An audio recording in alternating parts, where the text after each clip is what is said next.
Acho que está gravando aí, pessoal. Lembrando que se alguém quiser perguntar, eu acho que é melhor por áudio, porque estou apresentando, está gravando a tela, então não vou estar vendo o que está rolando no chat. Mas se quiser falar alguma coisa, depois eu olho lá e respondo, tá? Então, antes de começar, só uma breve introdução, já nossa terceira aula. A gente fez uma introdução da disciplina, falou de uma forma geral. Na aula passada a gente começou a explorar o Sol como recurso energético. Entre todos esses recursos que a gente tem, lembrando que não existe solução, não existe fonte de energia que vai resolver os nossos problemas. A solução é diversificar e explorar o melhor de cada uma delas quando possível. Então, nesse sentido, a gente começou a analisar o Sol, os tipos de energia, né, como que a gente pode, os principais métodos e formas de se obter energia através do Sol.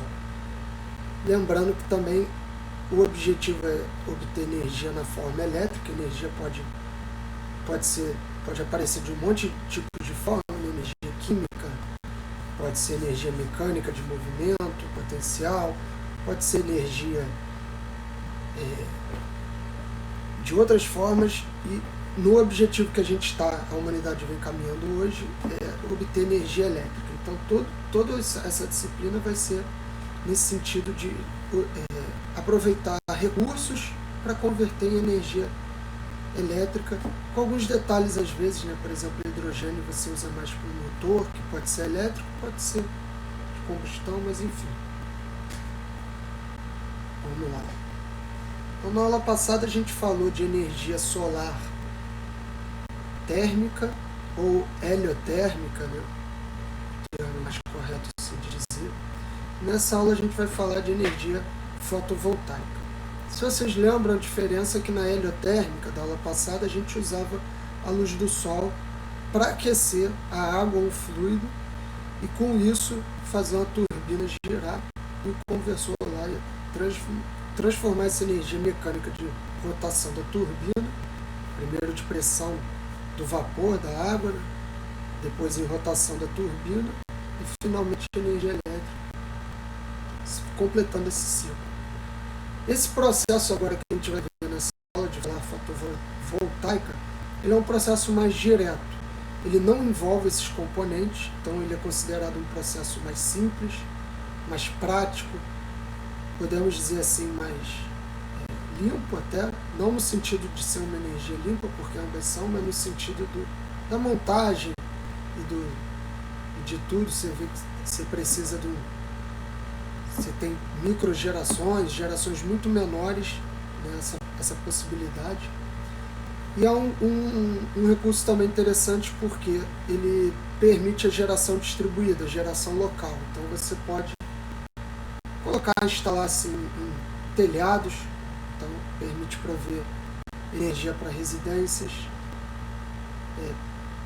Você pode colocar aqui na estrada para coletar energia aqui, prover para sensores de velocidade, para postes que vão ficar ligados à noite. Se tiver uma bateria, a gente vai falar disso. Né?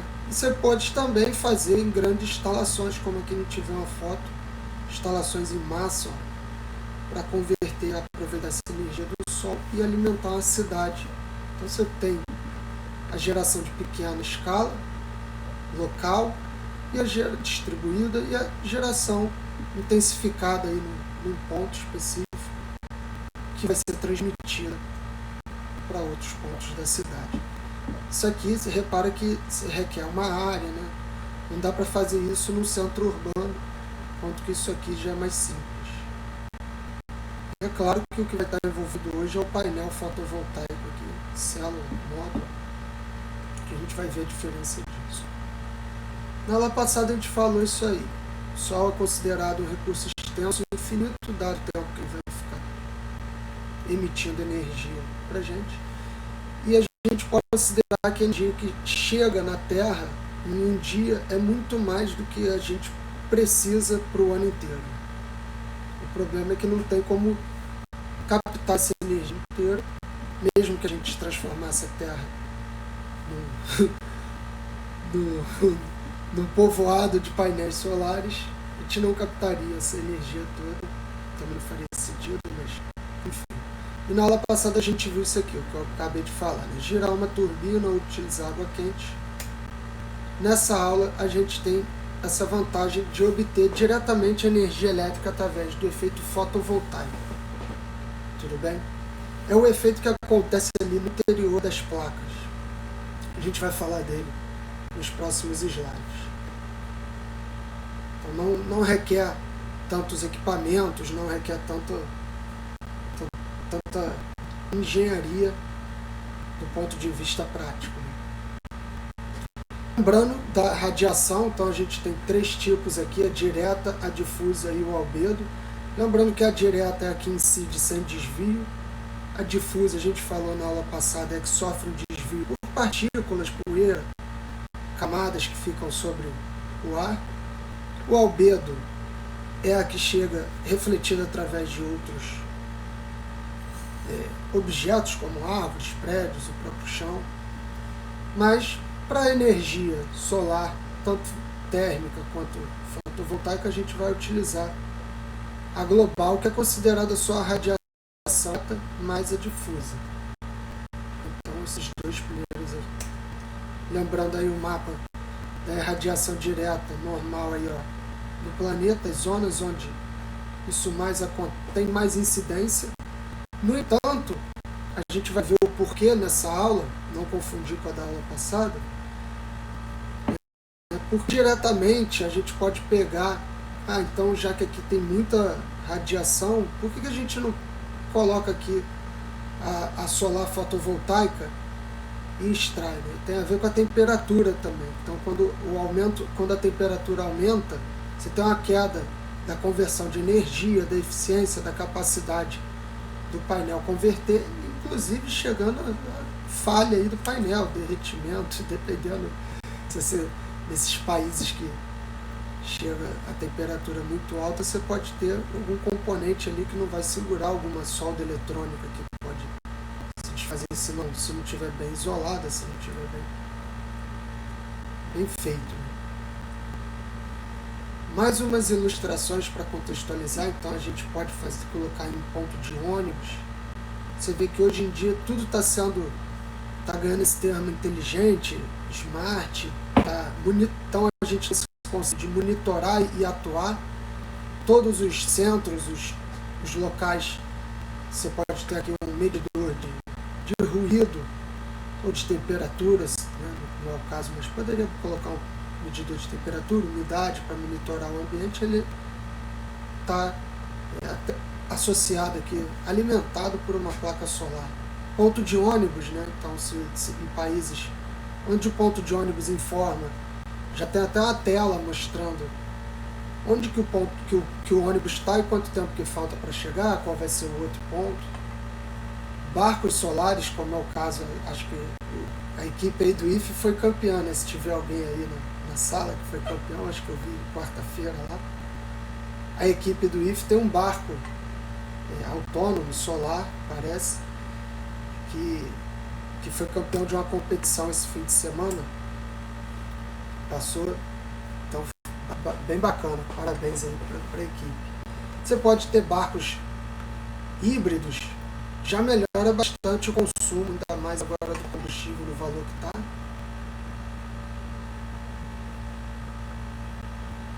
E coisas de alta tecnologia, como por exemplo painéis solares para satélites e estações espaciais.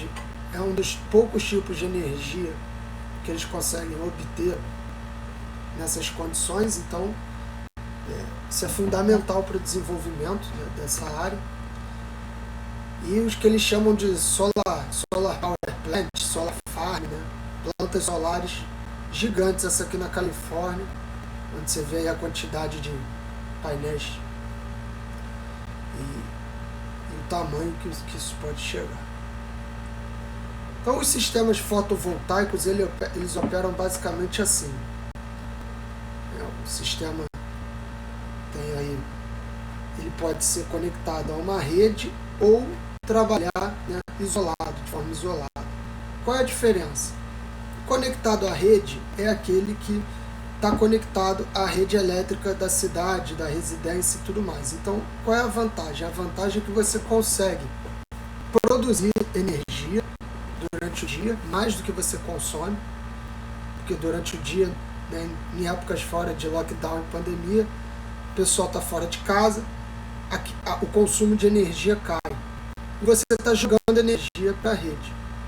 Quando você chega em casa à noite, que você não tem o sol, então você não está mais produzindo energia, você, nesse método, né, com painel fotovoltaico, você começa a consumir. Se você produzir mais do que você consome, tem determinadas legislações que permitem você ter um crédito, que permite você receber em dinheiro, que permite você não pagar a conta de luz, né, chegar ao nível zero.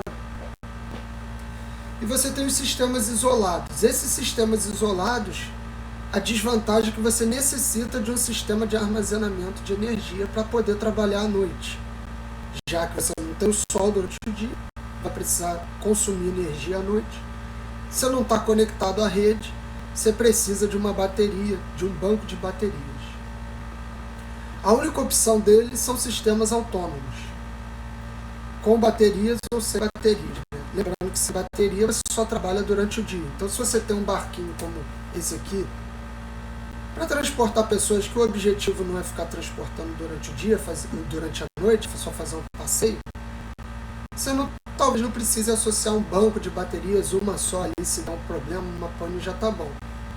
Mas se você tem, por exemplo, um ponto de ônibus que vai funcionar no 24 horas, aí já é interessante você ter ali, com certeza, uma bateria, 2, 3, para garantir. Já os conectados à rede são muito mais considerados, né? Então você pode ter os híbridos, sendo eles FV fotovoltaico com eólico, ou fotovoltaicos são os mais comuns, mas você pode combinar outros, né? Com combustível fóssil. Você pode ter usinas, você pode ter microgeração e mini geração, ou seja, células fotovoltaicas pequenininhas para dispositivos muito pequenos, autônomos, sensores, microsensores, dependendo da aplicação de onde eles vão trabalhar, se tiver captação solar. Como ele consome muito pouquinho, qualquer coisa ali já de repente é suficiente. Então o efeito fotovoltaico, que é o que converte mesmo energia, teve o primeiro registro aí pelo Edmund Becquerel em 1839, em que ele constatou pela primeira vez essa diferença de potencial entre um supercondutor, lembrando aí que um supercondutor é um elemento que conduz eletricidade com perda quase nenhuma, muito baixa, comparado aos tradicionais utilizados. Então, ele foi exposto à luz, ele percebeu que havia uma diferença de potencial entre as extremidades. Isso aí já intrigou o pessoal na época, mas se você reparar, né, nesse momento aqui, a eletrônica não era nem desenvolvida.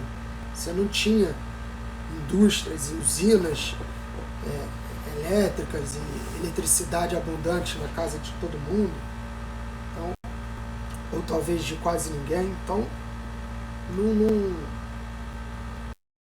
tecnologia suficiente para avançar nesse ponto. Lá em 1954, que aí você já viu após a Segunda Guerra, corrida espacial, necessidade de obter energia no espaço, já foi construído aí, constatado então o primeiro efeito fotovoltaico no sentido de converter mesmo energia para realizar trabalho. Não é acidentalmente, ou vamos dizer acidentalmente, mas simplesmente como foi o primeiro caso aqui.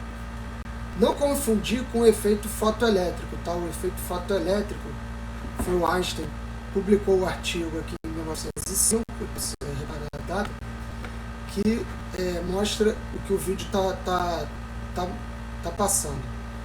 Justamente quando a luz incide sobre um material que tem elétrons livres, um metal, né, para circular, cai elétrons dali, mas é parecido. Então a combinação aí um pouco do desenvolvimento desses dois efeitos fazem o que a gente vê acontecer, na verdade não vê, mas acontece nas células fotovoltaicas, que é isso aqui. Eles juntam dois semicondutores, e agora aqui não lembro, um semicondutor é um condutor que ele conduz numa direção, mas tem muita dificuldade, né, muita restrição de conduzir na outra. Então você pode ter facilidade de conduzir os elétrons numa direção e dificuldade na outra. Você orienta ele aqui, que eles chamam de duas camadas, basicamente, a mais simples, então duas camadas aqui, uma camada que chama de N e uma camada que chama de P. Aqui você tem a junção N, aqui a junção P, e aqui no meio seria a junção NP.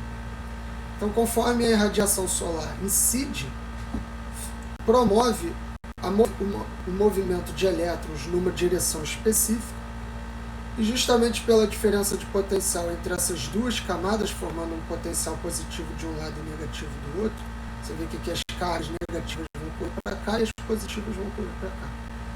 Se você tem movimento de elétrons, movimento de carga e diferença de potencial, você consegue, né, através de um meio condutor, fazer com que esses elétrons fluam, e com isso você obtém uma corrente elétrica, potência elétrica, você é capaz de acender aí uma lâmpada ou coisas maiores, como é o caso das usinas. Então, as células fotovoltaicas começaram com a primeira geração, evoluindo para o que a gente está hoje na terceira e quarta geração. Aqui tem algumas características de cada uma. Então, se você olhar aí, tem industrialização consolidada, né, na primeira geração, então isso aí já está mais do que conhecido hoje em dia. Não é nenhuma novidade, as células fotovoltaicas já se tornaram coisas padrões, né? Tem produção à vontade, vários tipos, já está bem dominado nesse sentido. 85% dos módulos comercializados, então é o que mais você vai encontrar hoje ainda, é o mais barato. 35% aqui, alguns materiais que são utilizados, e uma eficiência maior, entre 12% e 25%, dependendo das condições, é claro. A gente vai conversar sobre isso. As de segunda geração já é uma industrialização mais moderna, já requer um pouco mais de tecnologia para ser fabricado. Representa aí 15% dos módulos comercializados. Aqui alguns materiais, você pode ver uma pequena diferença desses. E a eficiência um pouco menor, justamente pelo desenvolvimento, domínio das técnicas utilizadas. Então você aqui você conhece mais, você consegue obter mais eficiência, que você ainda está desenvolvendo. E as de última geração, terceira e quarta, você já tem um emprego de laboratório P&D, que é pesquisa e desenvolvimento, então está nesse estágio de desenvolvimento, uma pequena escala industrial, multijunções e concentradores solares. Então, como a gente viu aqui a gente só tem duas junções, três no caso, se você contar a N e a P, mas uma de interação. Você pode aumentar isso, com multijunções, mas é evidente que o processo fica diferente. Concentradores solares, vamos falar disso. Então, são lentes que podem concentrar os raios do sol. Potencial de baixo custo, né, mas a eficiência aí é em torno de 7%. Se a gente for olhar para as células fotovoltaicas, então vou começar aqui pela direita, a gente vê alguns exemplos, né, de alta tecnologia. Tem algumas flexíveis que se adaptam, tem outras que deixam até alguma parte dos raios solares ultrapassar e absorvem de forma diferente.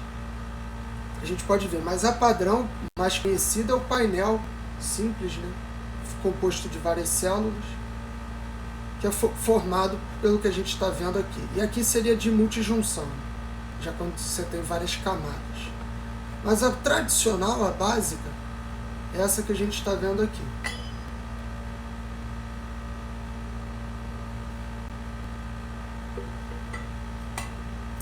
Então tem uma miniatura de alumínio, um vidro protetor, uma película, tá? E a célula, então, fica no meio, sanduichado aí. como vocês estão vendo. Por baixo pode ter outro vidro, outra película opcional, e no final um vidro ou poliéster, né, porque repara que a célula ela só converte de um lado, né, não funciona do outro. Então embaixo pode acabar, não precisa, pode acabar aqui com um material, um elemento opaco. Agora olhando para o sistema de conversão, a gente precisa comentar de alguns outros elementos, além desse elemento aqui, né, desse conjunto de elementos que é o painel solar, ou o conjunto de painéis. Então a gente precisa ter controladores para fazer com esse fluxo, né, a frequência da rede ou dos aparelhos é uma frequência específica, é uma tensão específica. Tem um monte de coisa que precisa ser controlado até para se você for armazenar aqui numa bateria. Se você for ter uma corrente DC, quer dizer, se você for alimentar alguma coisa DC, você não precisa do inversor. Mas se você for jogar na rede ou alimentar um aparelho que seja AC, você vai precisar do inversor. Um quadro, né, de controle aqui, de os disjuntores, e aqui os aparelhos. Então, pode ver aqui armazenadores ou baterias necessários para sistemas isolados da rede, com necessidade de autonomia. Está indicado lá nas páginas para ler. Então, suficiente atender a demanda da edificação do prédio. Tá? Controlador de carga, está aqui, utilizado para distribuir a energia gerada entre a demanda e os armazenadores. Se houver excedente de energia gerada, o controlador carrega as baterias e, se a demanda for maior que a geração, utiliza a carga das baterias, até que as mesmas atinjam o nível de segurança previsto no projeto. Inversor de frequência, está aqui, converte a energia de corrente contínua para corrente alternada, né, que eu tinha falado, DC para AC. Caso o sistema esteja conectado à rede de distribuição de energia elétrica, o inversor também sincroniza a fase do sistema fotovoltaico com a rede. Eu tinha comentado que a rede tem uma frequência específica. Suporte aqui, né, responsável pela ancoragem dos painéis, e os condutores e o quadro. Então os condutores estão aqui representados pelos fios e o quadro que vai ligar aos aparelhos. Se a gente olhar a célula fotovoltaica, a célula solar, é o menor elemento do conjunto. Então presta atenção. Quando você junta uma célula com outra e começa a compor os arranjos, em inglês, se você for procurar, eles chamam de array, né? Você começa a ter o módulo, ou o módulo solar, que é o conjunto de células. O conjunto de módulos forma o painel, e o conjunto de painéis é instalado quando não necessário só uma célula ou só um módulo. Às vezes, se for uma pequena mini geração, micro geração, você talvez só precise de uma célula, um conjuntinho de células. Mas se for uma residência ou uma planta solar, você já vai precisar de um conjunto de painéis. Então, ó, uma célula produz aproximadamente meio com uma densidade de corrente da ordem de 30 mA por centímetro quadrado. Então, é mais ou menos isso aqui de potência. Se você multiplicar, isso aqui vai dar uma potência pequena, né? Porque você está falando de miliampere, não diretamente, porque a unidade aí não permite, mas a gente está falando de coisa pequena aqui, né? Meio volt, miliampere, 30 mA por centímetro quadrado é pouca coisa. Mas para obter potências maiores, as células são ligadas em série ou em paralelo, formando módulos com potências de 50 a 100 watts. Então os módulos solares possuem aí 50 a 100 watts. É claro que você consegue encontrar, se você jogar na internet, módulos com muito mais do que isso, menos do que isso, né?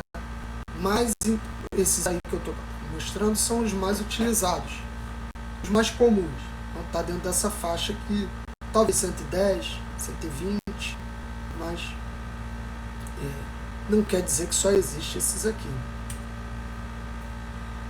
como que funciona o comportamento característico do painel voltaico? A gente tem que prestar atenção em alguns parâmetros e algumas configurações. Se a gente pensar que isso aqui é um painel, então vamos repensar que isso aqui é um painel, a gente pode configurar ele de três maneiras, né? A gente tem a configuração de circuito aberto, quando nada está ligado. A configuração de curto-circuito, quando você liga apenas um fio condutor com uma resistência muito baixa.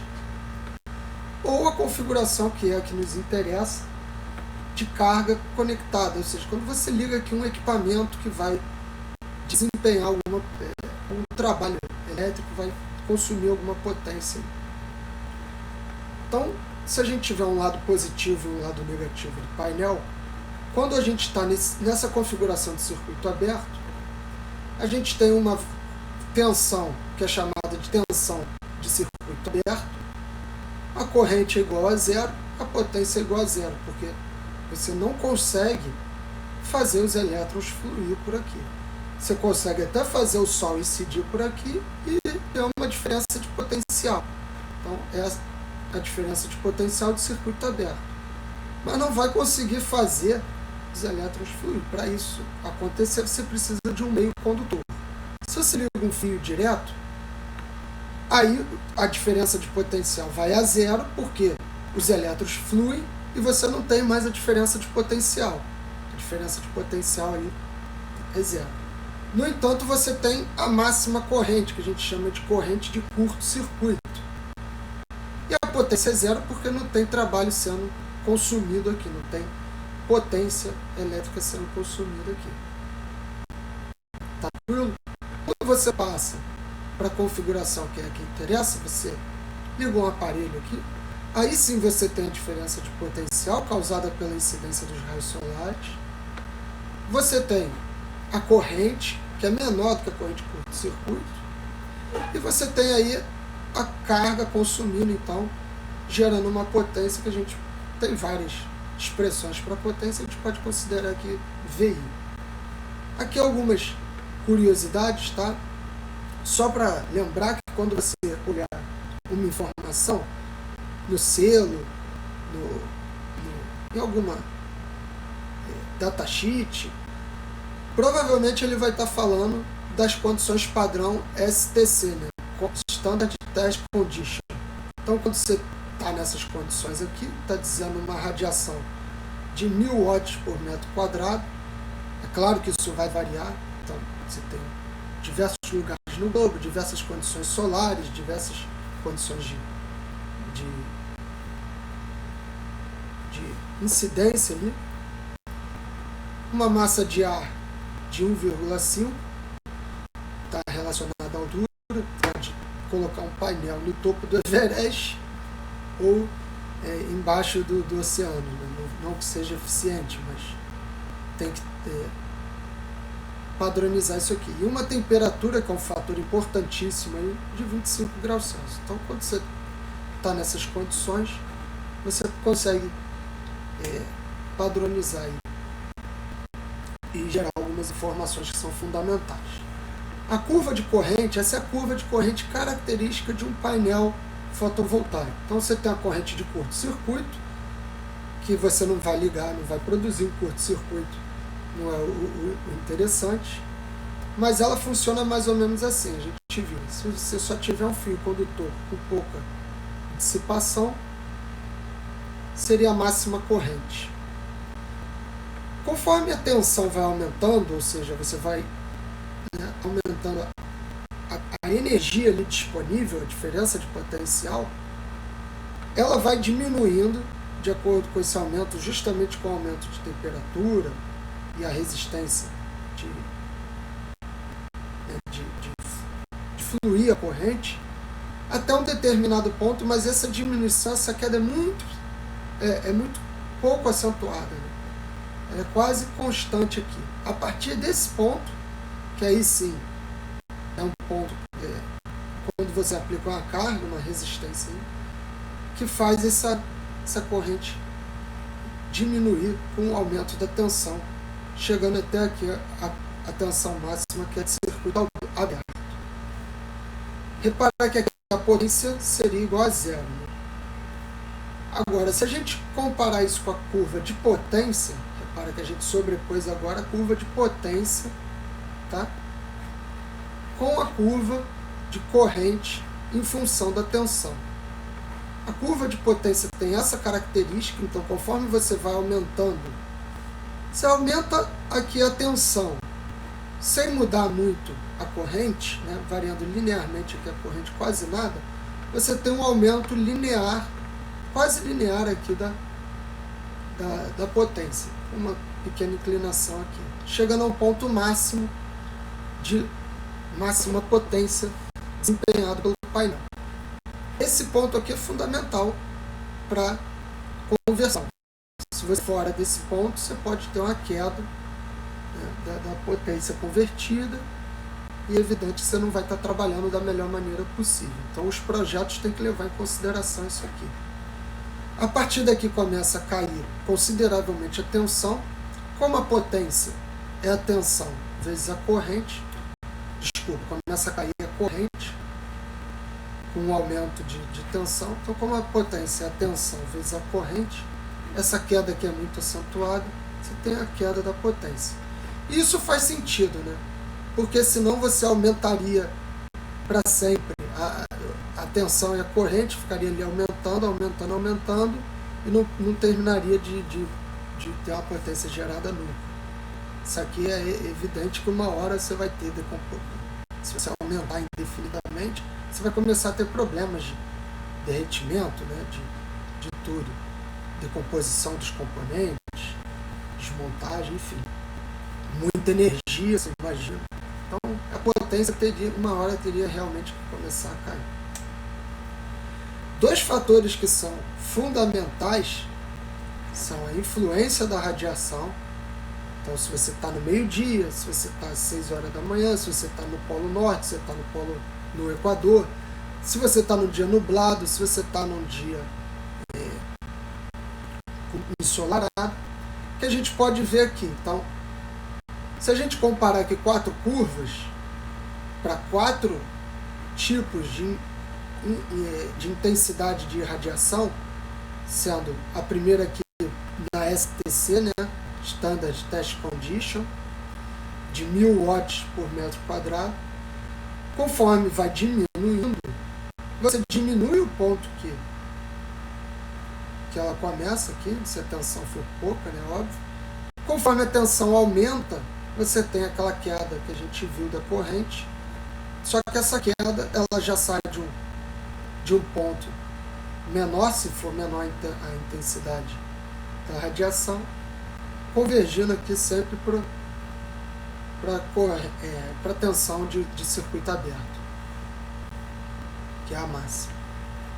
Já o que acontece com a corrente, se a temperatura, e aqui que a gente começou falando no início da aula, se a temperatura aumenta. Então não é simplesmente pegar o painel e colocar no Emirados Árabes, né, no deserto do Saara, onde a temperatura é muito alta, que você vai ter muita conversão de energia.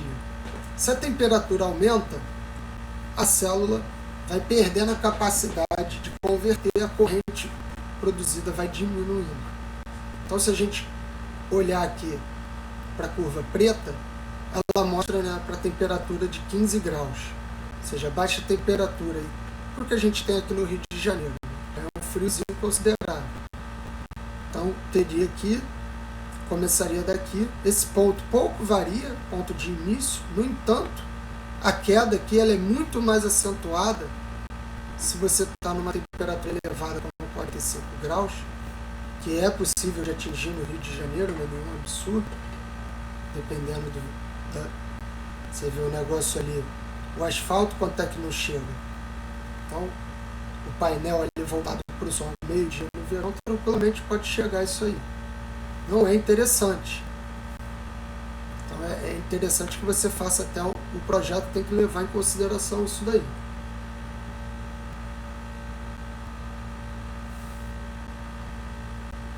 E o tipo de manutenção. É claro que você tem aquela impressão de que a energia solar, eu vou instalar o painel e ele vai ficar aí por 20 anos. Realmente, eles funcionam por 20 anos. mas não é para você esquecer o painel. Então, conforme o tempo vai passando, vai depositando poeira, vai caindo partículas aqui em cima do painel, que você vai precisar ter uma manutenção de limpeza, preferencialmente por uma empresa que saiba o que está fazendo, com o equipamento correto. Não é para você subir lá no telhado sem equipamento de proteção nenhum e passar um pano, né? Então, a limpeza aqui é específica, não pode ser usado nenhum abrasivo, não pode ser usado determinados materiais químicos, e é fundamental. Você tem aqui, quando você tem indústrias de larga escala, você pode aplicar aqui um negócio mais automatizado, mais específico, ou se tiver numa condição onde tem neve, é óbvio que vai tirar a neve de cima do painel. Tem painéis que levam em consideração o giro, né, a orientação solar. Isso é fundamental no projeto. Então você tem painel fixo, você tem painel móvel. A vantagem do painel móvel é que ele acompanha o Sol, ele tem essa capacidade de se ajustar de acordo com a intensidade da radiação, tudo mais. A desvantagem é que envolve mais componentes e é óbvio que para fazer isso aqui girar consome energia, né? Então parte da energia que está sendo convertida vai ser consumida nisso daqui. Então você tem que levar em consideração quanto de energia que você está consumindo para o ganho de estar fazendo isso girar.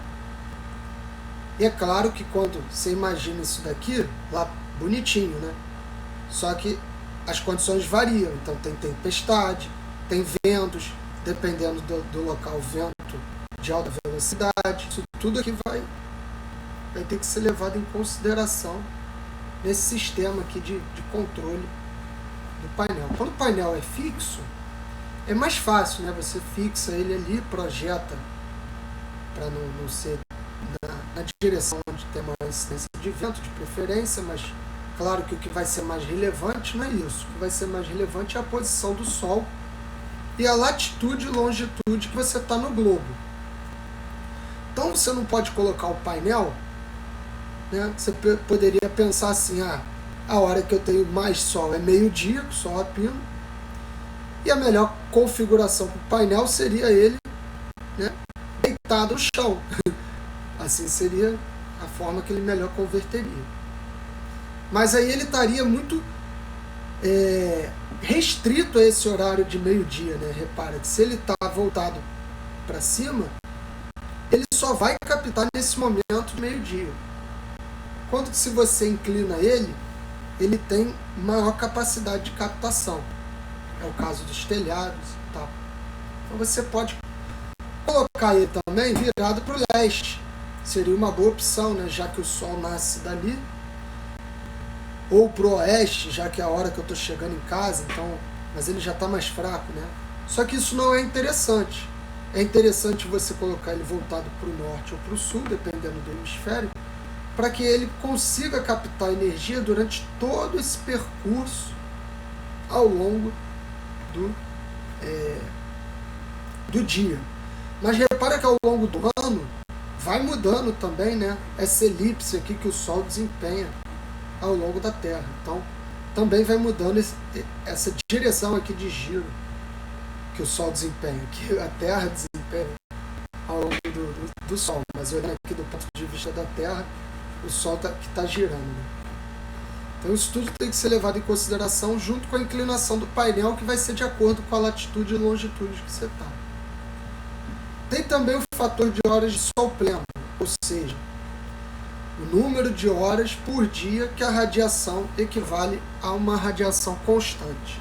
Se você olhar, a gente comentou sobre isso na aula passada, a gente não tem energia durante a noite, então seria aqui, a partir daqui para cá.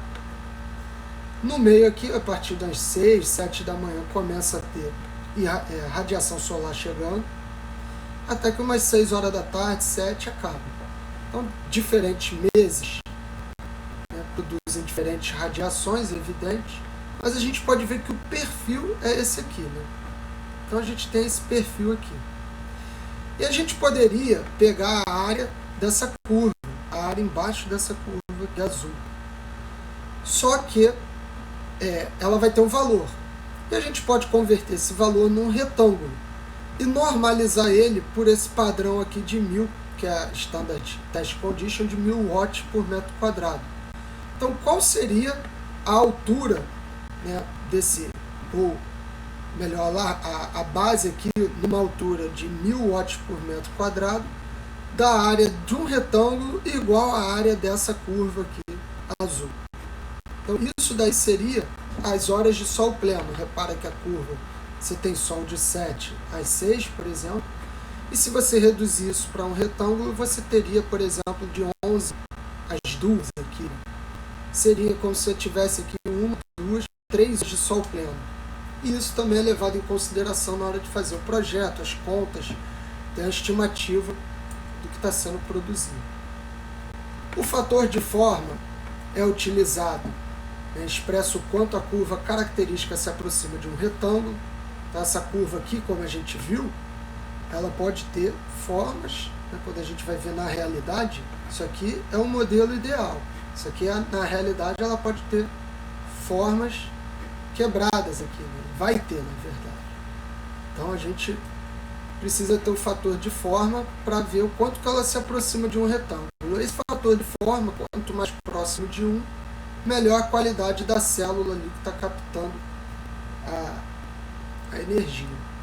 Então, isso aí ele é calculado com a tensão de carga ou de resistência, né, vezes a potência aqui desempenhada quando você está nessas condições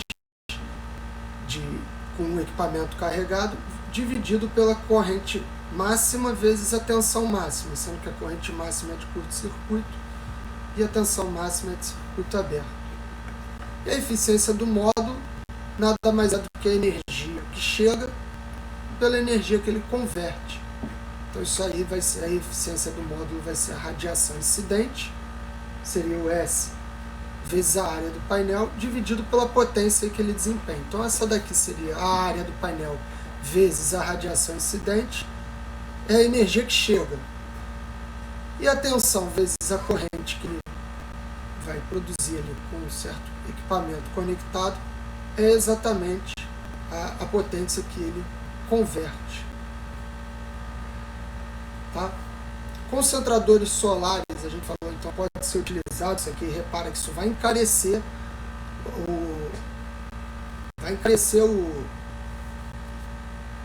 o painel, o sistema, o conjunto, mas com certeza vai concentrar aí, né, como diz o nome, raios solares. Então ele é diferente da aula passada um pouco, são lentes que você usa, está aqui mostrando, né, bem, lentes que vai convergentes, que vão convergir esses raios solares por um ponto.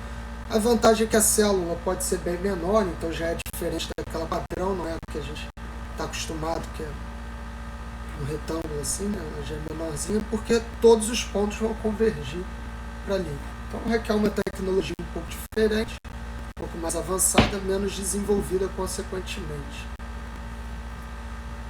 Os painéis podem ser associados em paralelo e em série.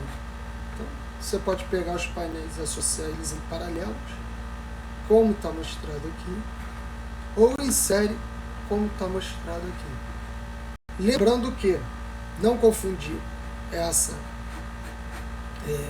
figura com as anteriores parecidas, né, de influência da radiação e da temperatura. Parecido, mas aqui está representando outra coisa.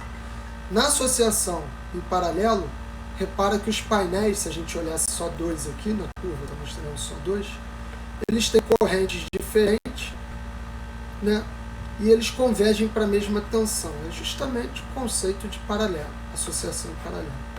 Já a associação em série tem mais ou menos a mesma corrente, reparem, para tensões diferentes. Então, eles vão estar associados em série aqui, vão ter corrente. A mesma corrente é a corrente que chega aqui, que passa por aqui, sai aqui, né? Chega aqui. Aqui não, a corrente se divide, porém, eles estão associados aí com a mesma tensão. Aparelhos de medição. Você vai medir, você quer saber como é que você pode estimar qual é a radiação solar que está chegando naquela região ali, naquele prédio talvez, ou naquela área que você quer instalar o seu equipamento. Então tem o pireliômetro, tá? Que mede a radiação direta, parece uma câmera, e o piranômetro, que mede a radiação global. Lembra que a gente falou? Então, se você conhecer os dois, você sabe qual é a difusa. Mas a difusa ela não é muito interessante, né? A que a gente mais utiliza é a radiação direta. Então, esse daqui mede só a radiação direta, esse daqui é mais específico. Vai te dar também a difusa, dependendo da aplicação, pode ser importante.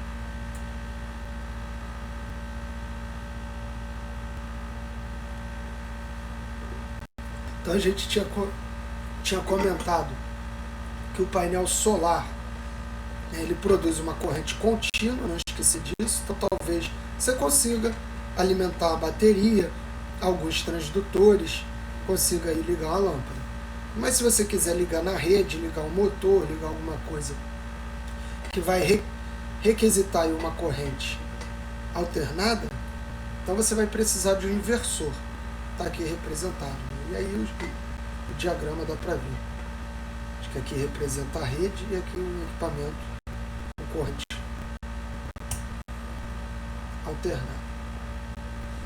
Aí um datasheet só em forma de curiosidade e consulta, não precisa decorar, não precisa saber isso. Então quando vocês pegam, vocês veem alguns, geralmente está em inglês, porque vem muita coisa da China e em chinês ninguém conseguiria ler. Ele já vem em inglês ou dos Estados Unidos mesmo. Então é a língua aí padrão. Mas nada impede você encontrar também alguns. Então ele vai te dar esses parâmetros que a gente veio comentando. Potência de saída, tolerância, eficiência do módulo, né, a tensão de pico, a corrente de pico, repara, voltage and current, Pmax, né, de potência máxima. Então, claro que se você não tiver na potência máxima, esses valores vão variar. Tensão de circuito aberto, corrente de curto-circuito, né, podem reparar aqui, então de pico e outras condições.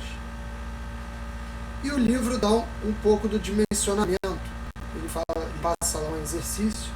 Então, novamente aqui, você não precisa saber de onde veio, se preocupar aí com os dados, nesse caso do exercício, porque dado do problema a gente pode fornecer. Tem que conhecer o conceito e como que é feito aí o projeto ou as contas que estão associadas a essa parte da disciplina. A gente pode ver, ó, são 2 slides rapidinho para acabar então a aula, que ele dá o exemplo do dimensionamento de um sistema fotovoltaico que vai ter uma demanda de carga, como se fosse aí um prédio, por exemplo, que vai precisar, ou alguma coisa que vai precisar de 485 watt-hora por dia. Isso aqui é uma unidade de potência, né? Porque o watt-hora é energia, mas dividido pelo tempo, dia é tempo, né? Dá uma potência. Então ele está te dando aqui qual é a potência ou a energia por tempo que ele precisa. Então aqui, ó, considerando uma eficiência do armazenador, isso aqui é um dado do problema, então, dividindo aí pela eficiência, você encontra a necessidade de energia ou da potência ou da energia por dia. Então isso aqui seria no caso ideal, mas com uma eficiência de 85% chega a esse valor aqui. Adotando também aqui um dado, né, de 4 kWh por metro quadrado de radiação disponível, ou seja, a incidência ali, quanto de energia que está chegando no coletor, no plano inclinado, calcula-se a potência necessária considerando o fator de segurança de 25%. Então, a incidência aqui que ele dá é de 4 kWh por metro quadrado, você vê a energia por área, e a potência então vai ser isso daí dividido, né, vai ser a potência que a gente tinha estimado considerando a eficiência, dividido pela incidência vezes o fator de segurança, ou seja, 1,25, encontrando aí 179 WPHP. Então a seleção do painel, no caso aí, considerando, lembra que a gente tinha falado que eles variam entre 50 e 100, ele resolveu selecionar aqui, podia colocar 2 de 100, ele resolveu aqui 3 unidades de 60, para sobrar um pouco aí. Então, para sobrar menos, né? Aí chegaria aqui a 180. Se colocasse 2 de 100, teria mais uma gordurinha aí. Então, para deixar mais justo, escolheu aqui porque bate 180 certinho.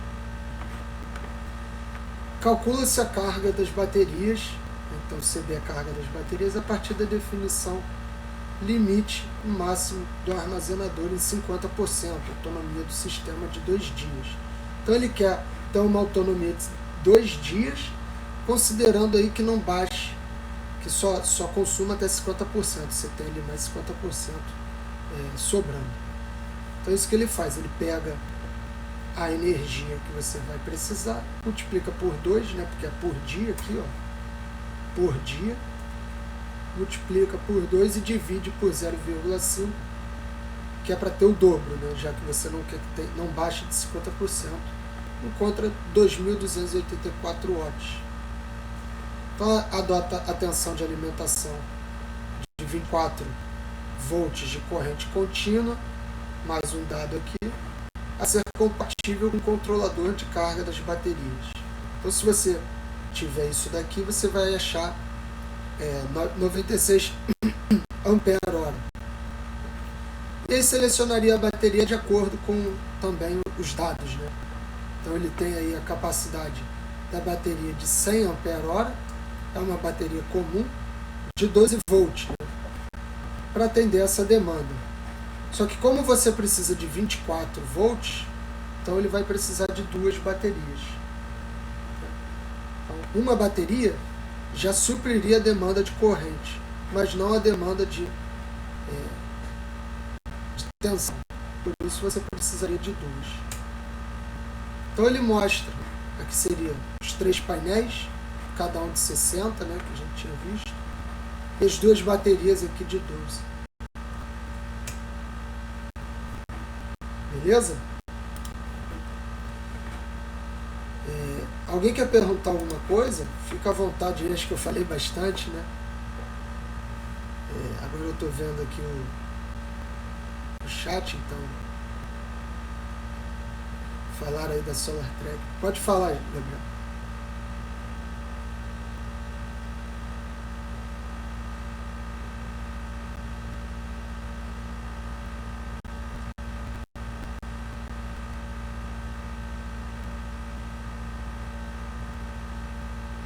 Então, hoje em dia, a parte de legislação, quem pode explicar melhor são os advogados. Né? Mas o que eu vou te passar aí o pouco que eu conheço, né? Eu não sou a melhor pessoa para te explicar. Mas hoje em dia a gente está no nível do seguinte, tem muita mudança, e isso está mudando bastante, porque é um setor que está em desenvolvimento no Brasil. Então, antigamente, você tinha uma lei geral e ela era assim, muito, muito melhor. Né? Depois eles viram que é um mercado que está crescendo, que tem formas de você ganhar dinheiro com isso. Começaram a taxar, por um lado é pior, porque taxa mais, por outro é melhor porque regula o jogo. Né? Regula para quem também. Né? Quem faz a lei vai regular para quem mais ganha nisso aí. Então está mudando bastante. Hoje eu não sei te dizer, ainda mais da região, né? Mas no Brasil eu acho que você tem uma geral e cada região você tem pequenos detalhes que vão mudando, mas a básica eu acho que é a geral mesmo, que mudou aí recentemente. Agora, mais detalhes sobre isso eu não vou saber te dizer.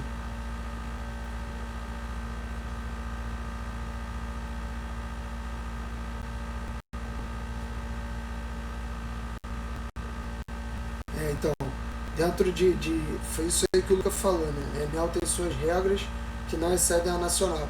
Dentro de cada empresa aí tem a sua regra, mas está dentro do, vamos dizer assim, uma regra geral, que é a nacional.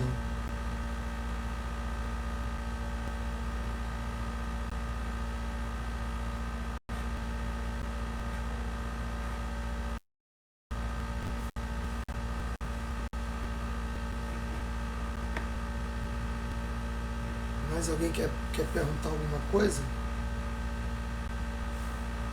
Fica à vontade.